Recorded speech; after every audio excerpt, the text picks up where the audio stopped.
দেখতেই পাচ্ছেন সুপারি নিয়েছি, এখন আমি এটা কাটবো।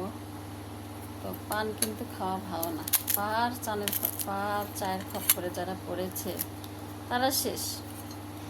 পান খেয়ে খেয়ে দাঁতের অবস্থায় শেষ।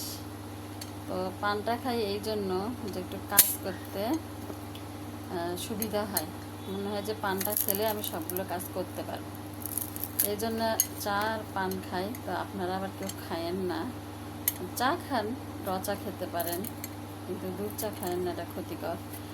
আর পানটা আসলে সবসময় খাই, কারণ এটা না খেলে আমার হবে না।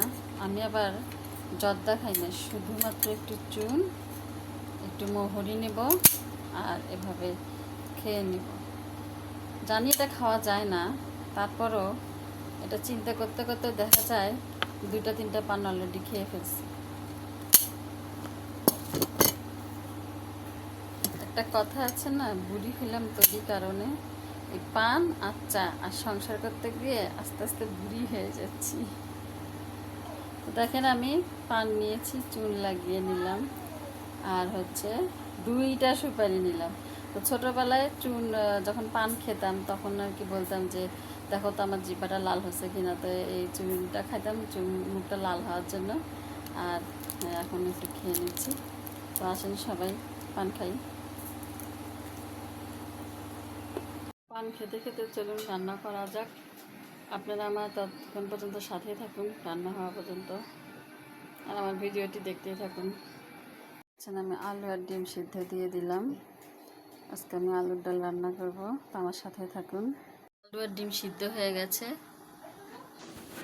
তো আমি বাটনার মধ্যে আলুগুলো সুন্দরভাবে ঘুটে নিয়েছি। এবার হাত দিয়ে এখন ওই দলাগুলো আওলায় আওলায় দিচ্ছি, এর মধ্যে পানি দিয়ে দিলাম।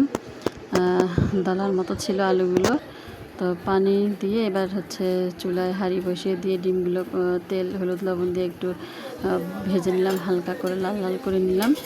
তো দেখতে পাচ্ছেন আপনারা, আজকে আমি 3টা ডিম নিয়েছি। আমার ছেলে 2টা খাবে আর আমি একটা, আর আমার মেয়ে খাবে ভাজা ডিম।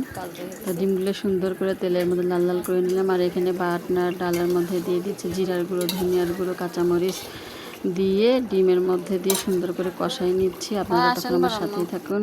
তো আমার মেয়ের জন্য ডিম ভাজি করে নেব, কারণ ডিম ভাজিতে আমি ডালের মধ্যে দিয়ে দেবো, ও আবার সিদ্ধ ডিম খেতে চায় না। ততক্ষণ পর্যন্ত আমরা আমার সাথেই থাকুন। তো দেখুন ডিমটা ভাজা হয়ে গেছে, এটা আমি 2 পিস করবো, 2বার খাবে।